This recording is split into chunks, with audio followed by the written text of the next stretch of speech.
You know, the 1980s wasn't just a decade. It was a full-blown culture machine. It built the very foundation of modern entertainment as we know it. So for the next few minutes, we're going to break down the toys, the movies, and the tech that didn't just define an era. They pretty much built the one we're living in right now. So what wasn't? What were those things that everybody just had to have or had to see or had to play? Let's kick things off with what was in everyone's hands and, of course, on their TV screens. All right, first up, the world of toys and television. This is where some surprisingly simple ideas and a whole universe of wild characters just completely capture the imagination of millions. 200 million. I mean, just think about that number. In only 3 years, that's how many Rubik's Cubes flew off the shelves. It really wasn't just a toy, was it? It was a global obsession. This little colorful puzzle that was so easy to pick up but so maddeningly hard to solve. It really became the symbol of 80s brainpower and, let's be honest, 80s frustration. And if you weren't busy twisting that cube, chances are you were glued to the TV. Saturday mornings were basically a ritual, and they were ruled by shows like the Smurfs and He-Man. On one hand, you had this peaceful little village of blue guys, and on the other, a whole universe of muscle-bound heroes. And both of them became these massive franchises that showed everyone just how powerful cartoons could be for selling toys. Okay, let's move from the TV to the big screen. Because the 80s didn't just make movies, it created icons. This was the decade that literally wrote the playbook for the modern action blockbuster. And just look at how fast things were moving here. In just a little over 2 years, we met the unforgettable John Rambo, we saw the epic finale of the original Star Wars trilogy, and we were introduced to a terrifying cyborg from the future.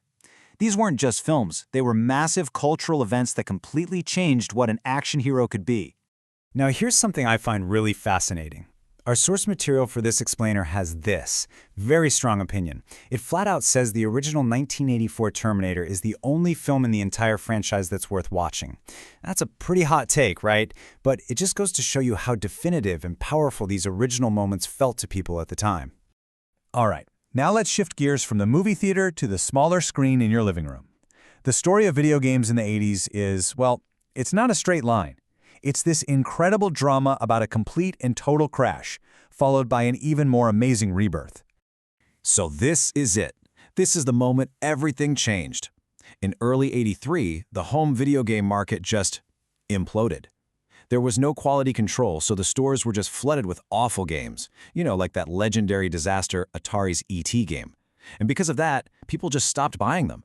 Seriously, a lot of folks thought home gaming was just a fad that was officially over.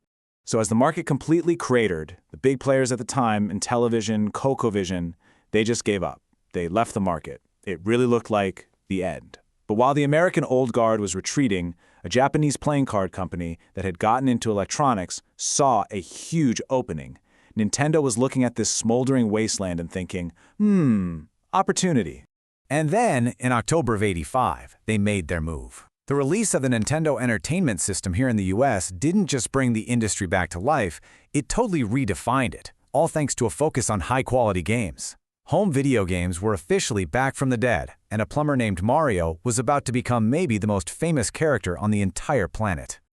So, at the exact same time video games were having this huge comeback, the way we all listened to music was going through its own massive revolution. The old days of analog hiss and vinyl crackle? Yeah, they were about to be replaced by the clean, crisp sound of digital audio. And just to kind of set the stage for the music of the era, our source material drops another one of those really bold opinions. It calls Roxy Music's 1982 album Avalon the greatest album of all time. And it was incredible albums just like this that were about to find a brand new way into our homes. Okay, now look at this number. Over 1 million. What is this? It's not people, it's not dollars. This number represents a huge turning point, the exact moment a brand new technology proved it was here to stay and was about to change music forever. So that number? That's the sales of one album on a totally new format, the compact disc. In 1985, Dire Straits' Brothers in Arms became the very first album to sell more than 1 million copies on CD. And that was the tipping point. All of a sudden, that shiny little disc went from being a niche thing for audiophiles to the future of music for everybody. So for our final stop, we're going to turn away from all the screens and speakers. We're going to look at a completely different kind of entertainment revolution, one that was powered not by pixels or lasers, but by paper, dice, and just pure imagination. Right at the very end of the decade, in 1989, these two books drop, and they mark a huge step forward for tabletop gaming. Releasing the Advanced Dungeons & Dragons 2nd Edition made the rules smoother and the game way more accessible.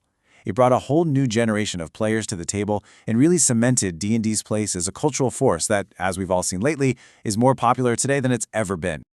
So when you look back, the 80s was just this whirlwind of transformation, right? New tech was blowing up old media, new franchises were taking over the world, and even analog games were finding new life.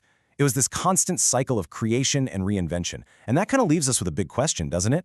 What are the quiet revolutions happening in our own entertainment world right now that people will be making explainers about 30 years from today?